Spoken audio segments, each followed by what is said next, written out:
வணக்கம். இது சூப்பர் சோலாருங்க. காட்டுப்பன்றி வராமல் இருக்கிறதுக்கு சோலார் ஃபென்சிங் போட்டுக்கிறேங்க.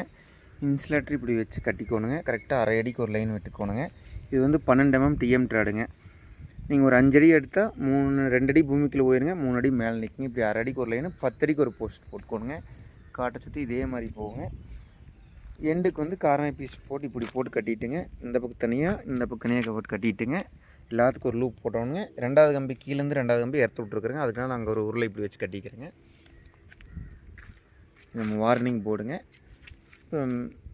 டியூப் லைட்டு இப்படி சும்மா வச்சு கட்டிட்டு எந்த ஒயருமே கொடுக்கக்கூடாதுங்க. கீழே ஒரு 3 இன்ச்சு பதிச்சுட்டு போட்டுங்க. மேலே அப்படியே ஃப்ரீயாக விட்டுட்டோம்னாங்க இந்த கம்பியில் போகிற எலக்ட்ரோ மேக்னெட் ஃபோர்ஸுக்கு இந்த லைட்டு வந்து ஃப்ளாஷ் ஆகுங்க.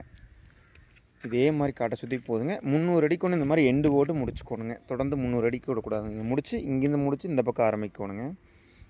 அப்புறம் மேலே இப்படி கம்பி லூப் போட்டு விட்டிங்கன்னா இந்த பக்கம் கரண்ட் போய்க்குங்க. இதே மாதிரி காட்டை சுற்றி போதுங்க.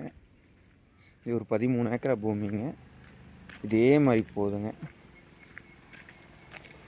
கட்டெல்லாம் வந்து இந்த மாதிரி தான் போடணுங்க. அப்போ தான் திருகாமல் இருக்குங்க. நீங்கள் சுற்றி சுற்றி போட்டிங்கன்னா திருகிடுங்க.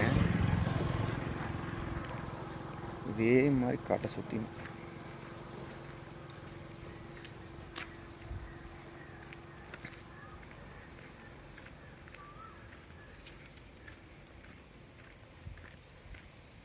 இப்போ மேல் லைனுக்கு மட்டும் புற தென்னை மரங்க மட்டை உழுகுன்னு சொல்லிட்டு அதுக்கு வந்து இந்த மாதிரி ஸ்ப்ரிங்கு போட்டுக்கோணுங்க. இந்த மாதிரி ஸ்ப்ரிங் போட்டு இப்போ 2 பக்கம் கட்டி விட்டிங்கன்னா ஃப்ளெக்ஸ்ஃபுல் ஆகி கீழே இருக்கிற கம்பியில் அடி வாங்காதுங்க.